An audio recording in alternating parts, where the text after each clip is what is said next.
Come on, family. Glory be to God, and blessed be the Lamb.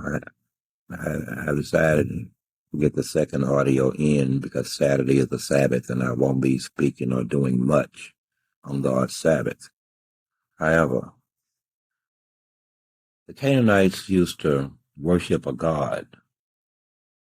That god was known as Baal. Baal would later become Beelzebub, the ultimate demon of all the fallen, the one with the most power. They asked us a drop of rain, yet they thought I did. I ain't never brought their ass shade on a hot summer day, yet I let them think that they did, that I did.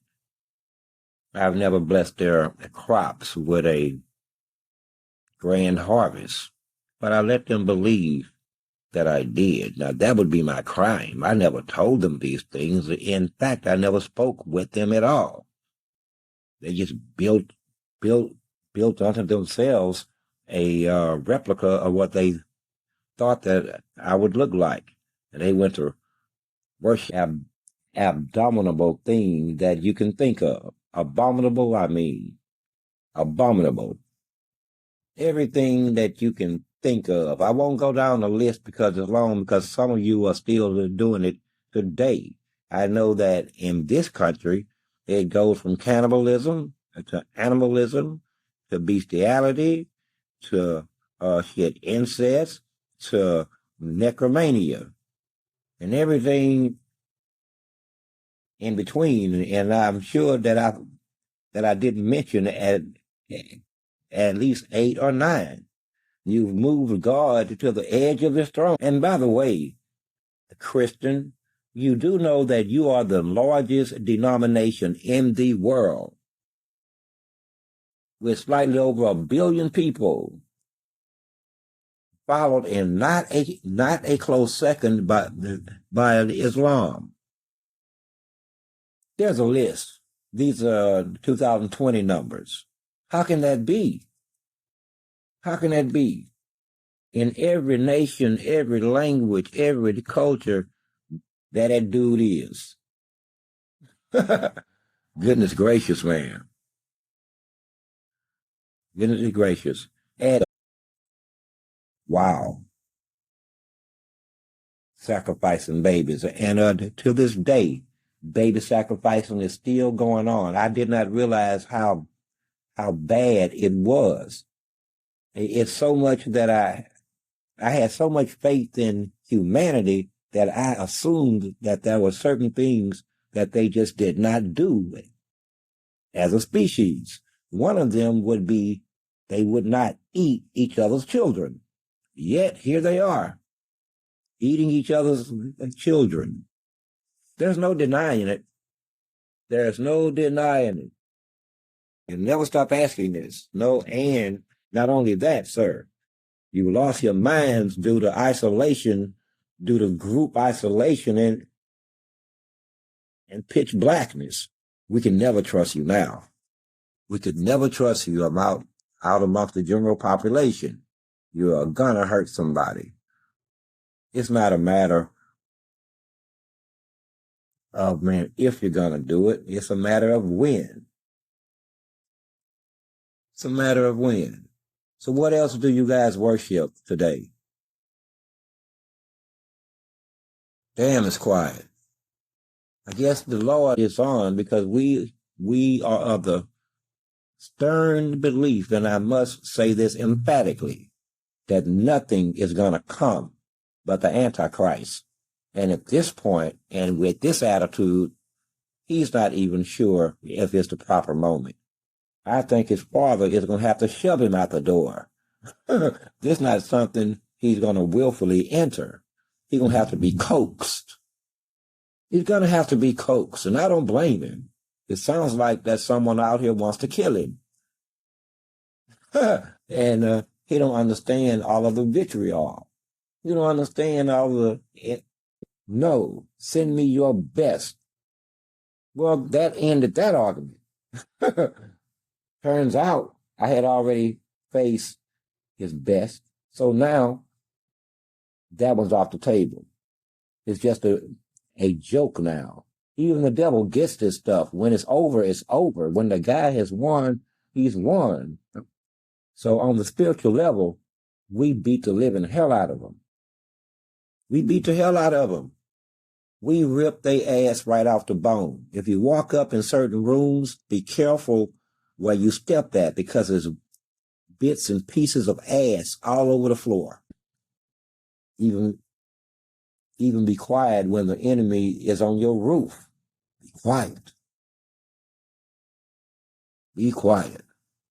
Let him run his ass across the roof. But there's nothing else coming, okay? Nothing else going to come. I think that at this point, even the Satanists against this, they're even starting to doubt themselves. And the atheists and the agnostic are most definitely having issues. See, no one's going to get out of here without making a choice. Who are just born divinity. Someone else just have to believe it with you. And all your work is done. It is accepted. If two people believe, they all will start believing. That's the theory. So, how much time you need? Thanksgiving, maybe? The great feast? I'm going to have to watch what I eat this Thanksgiving, because I have pissed a lot of people off this year. And poisons are way up. The way these people around here like to poison each other. They will to get you. They'll even use napkins on your damn demons. And then I chase them around. And then I laughed at the devil as I mocked them and him. Now, it's a silent truce. Let that nigga rest quietly. At any rate, there's no other God coming. Don't be like the Canaanites whose progeny was left of them, or was there any left? The theory is they killed every last one of them. But I have a feeling that some of them had escaped into the mountainside or the nearest forest. They usually do. And then they had children. And then they had children. And then they had children. This is the only way that's there. Much like that monument of Martin Luther King. The man was, let me be quiet, because see, some people are still tender about such other topics. Still tender, because they still believe. But I don't believe, and I'm going to call a spade a spade. I don't have to believe one way or the other. I simply take the information, I see the truth, and then we analyze it, and then we use logic, and then we come to some kind of action concerning these conclusions that we found. We don't argue with you. We're in no mood for that. But that's besides the point. In all seriousness, though, how much time do you need? When will you lose faith in what once was your belief in whatever gods or gods may be? And you just come on to the other side, where the belief is real. And God is real, fungible. You can hear it. You can talk it. You can see it. You can feel its energy and its power, its authority. What will you do? Will you use what you choose based on the information that you now have? And the new information is that your God did not show up, have not ever shown up, not since the false gods in Egypt. He lost his son too. Believing some stupid shit. I mean, his God did not show up as God rained down frogs on him. His Lord did not show up as he turned the waters red. He didn't show up as he struck the land with ticks and fleas and lice. He didn't show up. Not one time did that statue, and he's standing there looking at his God, increasing suffering and misery. Hell, God got so cold with it, he let Pharaoh know, hey, tell you what I'm going to do. Here's my next trick, magic man. What are your magicians? Because this one is going to be kind of hard hard to pull off, and they need to start practicing right now. I'm going to kill every firstborn child in Egypt. How about that? You like that, huh? Every firstborn son. Every last one of them. Now, this is already in the midst of the blood-red skies and the rivers running red, and who say that there is nothing else, and you don't want to hurt your image in the eyes of your family members or your cultural siblings, maybe, so to speak. So to speak, this would be a natural assumption on our part if you don't speak up. And you must put your guard to the test, like I put mine to the test. I didn't just start to following God. Oh no, I am too smart for that. I follow absolutely nothing blindly.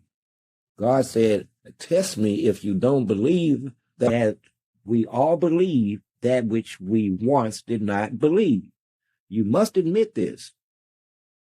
You must admit it to yourself that you have seen what you do not believe. And deal with it. Because it ain't going anywhere. It just knocks a hole in what you used to believe. That bucket got a hole in it. It's hemorrhaging. Maybe you can stop the bleeding. Maybe you can't, but I'm banking on you can't stop the bleeding. It's going to continue and continue and continue, and your false belief will end like it should. Weeks ago. 10 more weeks to do before Christmas, after Thanksgiving maybe. Then can we move on? Can we move on? So I can decide whether you kill me or not, or whether you are a threat or not, or rather you are in the saved number or the not so saved number. The unrighteous number are the ones that are righteous. The ones slated for life are the ones slated for death. This isn't about righteousness like that. This is about making a choice and then sticking to it.